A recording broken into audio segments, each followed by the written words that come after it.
What's up, YouTube? Your boy back once again with another sport topic, and today we're going to talk some football. Mostly DeAndre Hopkins. And this job he out here doing like he a college recruiter for the Houston Texans.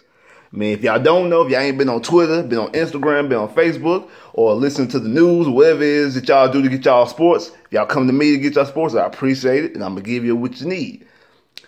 We all know what happened, or what didn't happen, with Malcolm Butler, the corner from the New England Patriots. We all know that the Houston Texans are in desperate need of DB play. And we know how Malcolm Butler, who was the Patriots' best corner all year and for the past 2-3 years, did not play a single defensive snap in the Super Bowl. Portland came out, he got caught with weed, or he was late for a team meeting, or late for the plane. He arrived a day late, but the report is that he was sick, or whatever the case may be. He practiced bad because he was sick, and he was all out drinking. And all these, and like it was disciplinary issues and all that type of stuff. Like former Houston analyst that used to be on Houston Sports Radio 610, and now he's on FS1. Nick Wright said, if it was a disciplinary issue, why wouldn't you just deactivate him? Why would you dress him? Now, this is what I've been saying. I've been saying this since the moment that we lost AJ Bouye. Since the very moment that we lost AJ Bouye. About 2 weeks after that, the report came out that the Texans were in moves and talks to get Malcolm Butler from the Patriots via trade. But what hung it up was they already gave a second-round pick to Cleveland to send QB 17 to Cleveland. So they didn't have a future second-round pick. And they didn't want to mess with their first-round pick because we were in the market to get a QB. And they didn't want to mess with a future first-round pick because you did not know, because we were at, pick 25, that if we was going to need that first round pick or that last year's second round pick to move up. So at that time, the only thing that had to offer really was a third, and that wasn't going to get the job done. Now, Malcolm Butler there was also talks about Malcolm Butler being traded to New Orleans as well, after the Cook trade already went down. So we all knew, and Malcolm Butler knew, that he wasn't going to be a New England Patriot. So that right there, I've been saying this all season long. It was a 95% chance that Malcolm Butler was no longer going to be a Patriot. I gave him a 5% chance just because, remember, he's an undrafted free agent. He's a rookie undrafted free agent. He's going to be chasing the check. He got 2 Super Bowl rings. He's going to be chasing the check. But some people do like getting rings, and they do like winning. And he might, you know what, as long as I'm a good quality pay, as long as I'm in the top echelon of corners, like I ain't got to be the number 1, number 2, number 3 best cornerback paid in the league. As long as I'm getting good quality starter money, I'm good to stay in New England. So I gave him a 5% chance, but 95% chance he's going to be chasing the check, mostly because he's a rookie undrafted free agent. Because contrary to what people believe, not everybody who plays in the NBA, in the NFL, or in baseball is millionaires. Trust me, I know former and current players, a couple of them, that I went to school with, a couple years older than me, a couple years younger than me.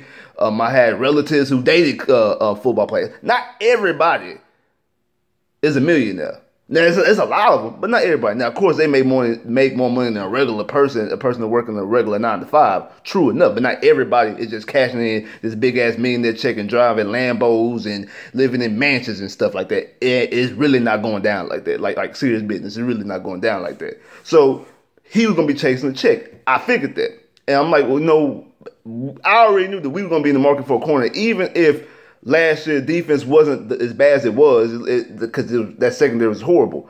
I knew that we was going to be in the market for a corner, especially was opening up that cap space that we gave up for Osweiler. So I knew that. And excuse my voice, I'm going through a cold, so excuse my voice if it sounds a little rusty. But I knew that we were going to be in the market for a corner. And after Sunday, I know 100% that he's not going to be a Patriot.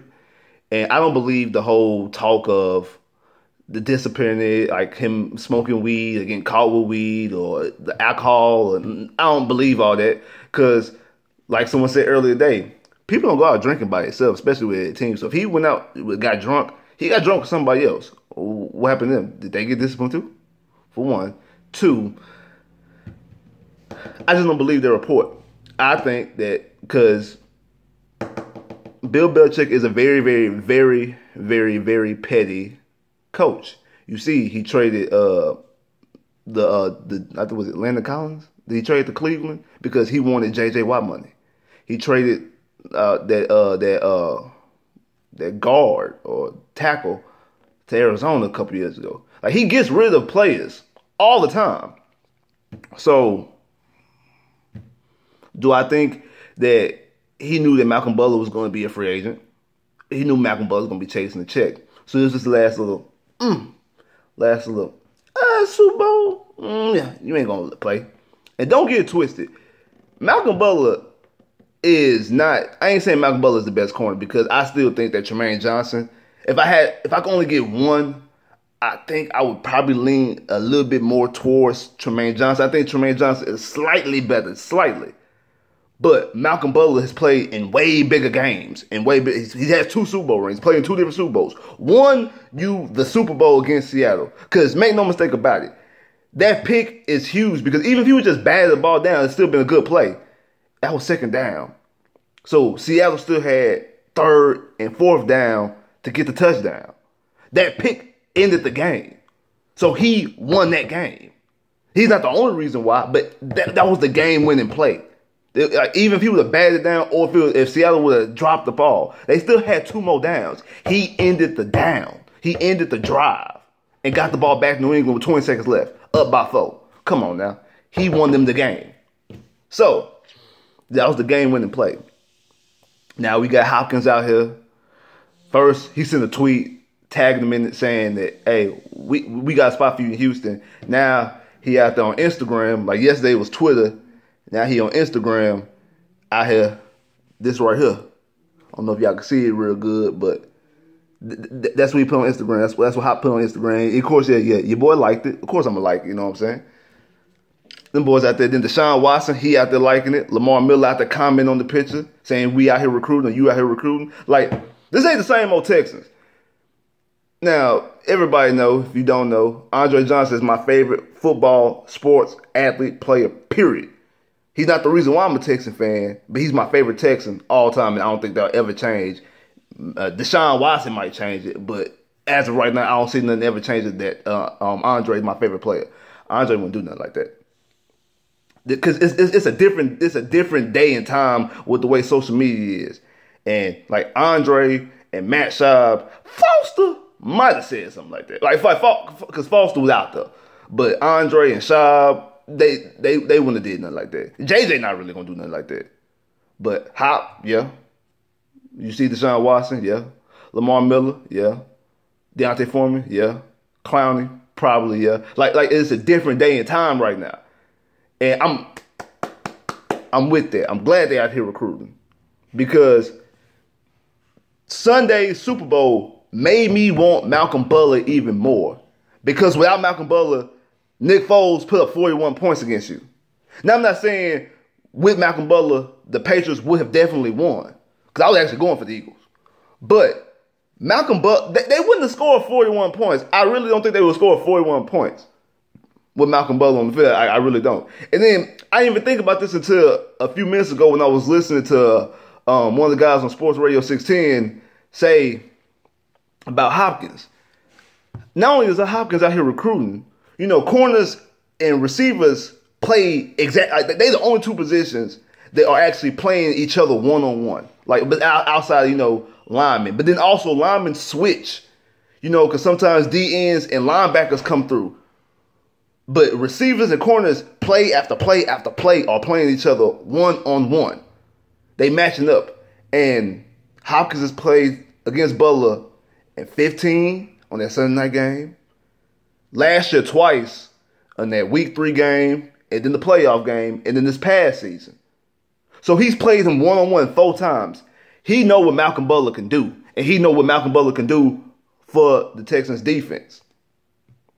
So for him to be going this hard, on Twitter. Now I sent out a edited picture. Shout out to D's Texans edits, because that's who they edit the picture. Because I know his edits, because he has a lot of Texan pictures, a lot of Astros and Rockets pictures. So shout out to him. I know that it's something more about that for him to be going this hard on Twitter, now on Instagram, and sending edited pictures about him, and like he going hard for a reason. he really wanted to bring Malcolm Butler in here because he know what Malcolm Butler could do for this defense. Not saying that Malcolm Butler's going to come down here and just change out the whole scape of the defense and we about to be this unbelievable secondary. Because Malcolm Butler did get beat this year. Like I said in my last video, when my homeboys text me after, I think it was the Patriot Jacksonville game, he said, y'all can have Butler because he out here getting ate up. And I said, it's cool because I hope he do. Because I know for a fact he better than any corner on this team right now. And if other teams around the league are seeing that, it's going to drive the price down. Hopefully, these bad reports drive the price down too because I want him to get him at a cheaper price. But I know he's better than any Texan corner right now. So bring him on this team. And let's also be clear. All positions in the NFL, all positions in sports are a deal off of confidence. When it comes to football, I think cornerback and receiver are probably the two positions most dependent on confidence. But no, receivers have an edge because they know what the play is. They know what route they about to run. So corners don't. Corners are playing with they running back like this. They have to be completely confident. And for you to be a starting corner, all pro bowler, want to play to win the Super Bowl, back to back, not back to back, but 1-2 Super Bowls. You know you about to get a check. You know you deserve to get paid. And the team that you own does not pay you.